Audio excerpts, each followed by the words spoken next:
When most Americans think about politics, they think about elections, red states, blue states, debates on TV, candidates shaking hands at rallies. But the real engine of American politics isn't found in campaign commercials or primetime speeches. It's hidden in hallways, finance reports, lobbying records, and network influences that rarely make headlines. The surface is what voters see, but beneath it, there's a whole layer of political dynamics that shapes decisions long before they reach the public. In many ways, the political theater is the distraction. The actual power is wielded where cameras aren't allowed. Look at recent data from political finance sites, and what you discover is a web of interlocking interests that constantly steer policy long after polls close. These invisible rules don't just influence a few politicians. They affect every American's life. From the cost of healthcare to taxes, defense, privacy rights, and employment laws. Let's start with the role of money. According to the Center for Responsive Politics, billions flow into American elections every year, but only a fraction comes from individual voters. Most contributions are made by political action committees, PACs, super PACs, and dark money groups whose donors are often large corporations or wealthy individuals. These groups aren't required to disclose every contributor, which gives powerful entities a silent voice in political direction. In 2020 alone, more than $14 billion was spent on the federal election cycle, and less than half came directly from small donors. That means a huge portion of influence comes from sources average Americans rarely see. When a policymaker gets elected, they often owe parts of their campaign financing to interests that expect something in return: access, influence, or policy preferences. The resulting system resembles more of a negotiation table between power brokers than a democratic forum where every citizen's voice weighs equally. Lobbying is the next layer of invisible influence. Every year, corporations and special interest groups spend billions to lobby lawmakers in Washington, D.C. These are professionals whose full-time job is to shape legislation, not through public debate, but through private meetings and strategic alliances. In 2021, the U.S. Chamber of Commerce alone reported spending more than $100 million on lobbying efforts. Energy companies, pharmaceutical giants, Wall Street banks, all maintain powerful lobbying operations aimed at influencing regulations and tax laws in their favor. When a member of Congress reviews a piece of legislation, they're not just weighing a public opinion poll. They're also considering memos, briefings, and direct pressure from well-funded lobbyists who bring data, threats of withdrawn funding, or promises of future backing. It's a chess game that the general public only sees the end result of, not the strategic moves behind it. Beyond lobbyists, think tanks and policy institutes quietly shape public discourse. Groups like the Heritage Foundation, Brookings Institution, or the American Enterprise Institute release research reports that lawmakers often cite as justification for bills. These think tanks are funded by endowments, corporate backing, and sometimes individual billionaires. The data they produce becomes the backbone of policy arguments, and lawmakers refer to them to shape legislation in areas like healthcare, immigration, or defense. These reports aren't inherently biased or fake, but they reflect the perspectives of their backers. When policymakers cite them, they make it seem like decisions are data-driven, and in many cases they are. But the underlying data is often oriented toward a particular economic worldview. This doesn't happen in plain sight. It is a quiet shaping of ideology long before public discourse even begins. Then there's the revolving door between government and private industry. This isn't conspiracy. It's documented. Former lawmakers become lobbyists. Former regulators become corporate executives. Former CEOs become advisors to the government. This continuous crossover means that the boundary between private interests and public policy is often blurred. For example, many former finance regulators now work in financial firms they once regulated, and vice versa. They bring insider knowledge and networks, which benefits their new employers and often results in softer regulations. This cycle raises questions about objectivity. If you regulate an industry and then join it, is your priority public welfare or industry benefit? The American public seldom sees these transitions, but they're essential to understanding how policy priorities are shaped behind the scenes. Political parties themselves aren't a monolith, they're coalitions of interests. Within the Democratic and Republican parties lie subgroups tied to finance, tech, labor unions, fossil fuel industries, and more. These factions negotiate and compete at every step. It's not just party versus party, it's interest versus interest within parties. A bill that seems unified on the surface might hide dozens of amendments negotiated behind closed doors with specific stakeholders. When policy eventually reaches mainstream media, it's already been softened, modified, or reoriented multiple times. Voters see the final result, not the negotiation log, and that's the invisible landscape of political influence. Social media and data analytics have changed the game. While politicians once relied on televised speeches and town halls to communicate with voters, they now use targeted advertising and micro-targeting based on behavioral data. Platforms like Facebook, Google, or Twitter gather immense amounts of personal information.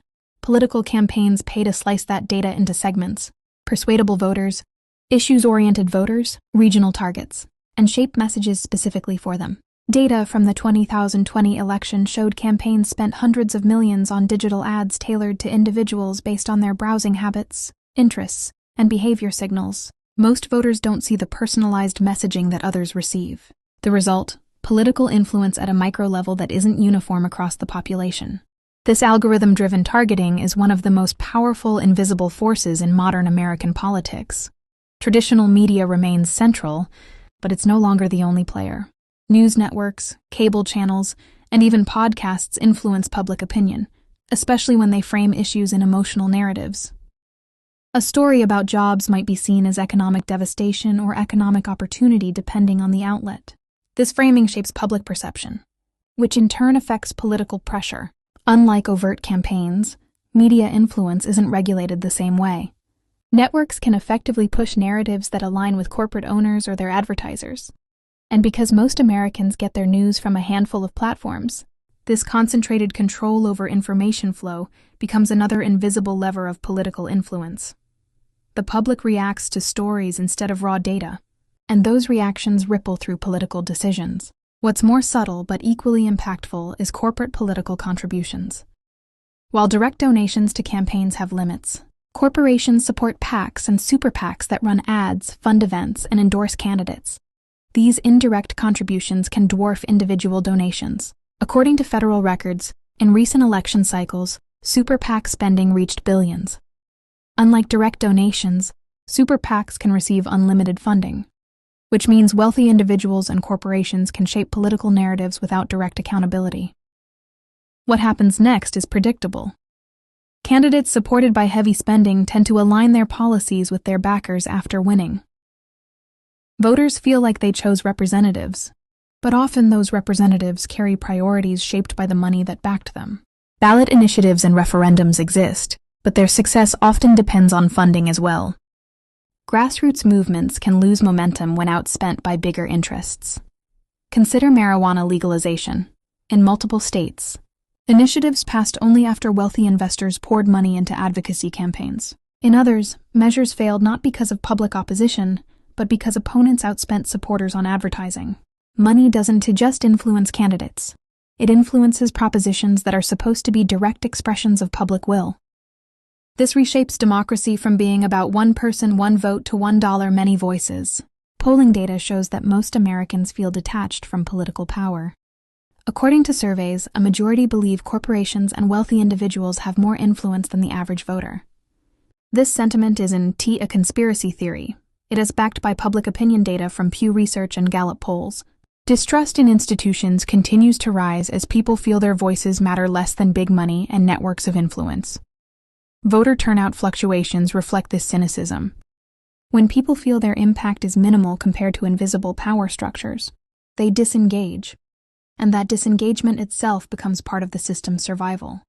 What's often missing from mainstream political discussion is education about how these systems function. Most people learn politics through headlines and social media shares, not through deep dives into structures like campaign finance law, PAC limits, or the legal framework around advocacy groups. That means the average voter reacts to issues without fully understanding the mechanisms that shape those issues. The result is a surface-level engagement with politics that misses the invisible architecture underneath. Let's talk about bureaucracy. The civil service, departments, regulatory agencies. These entities write regulations that have the force of law. They hold public hearings, draft policy language, and interpret statutes passed by lawmakers. While elected officials create broad directives, bureaucrats shape the specifics. Their meetings don't make headlines, but they have tremendous power. Recent analyses show that regulatory language often comes from industry input, submitted during comment periods where corporations employ teams dedicated solely to influencing rules. Laws passed by Congress can be reshaped by administrative language before they ever go into effect. Finally, don't overlook voter suppression and access disparities.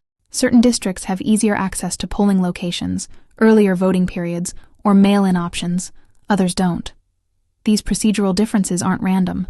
They reflect political priorities shaped by local legislatures, voter ID laws, districting maps, and election rules.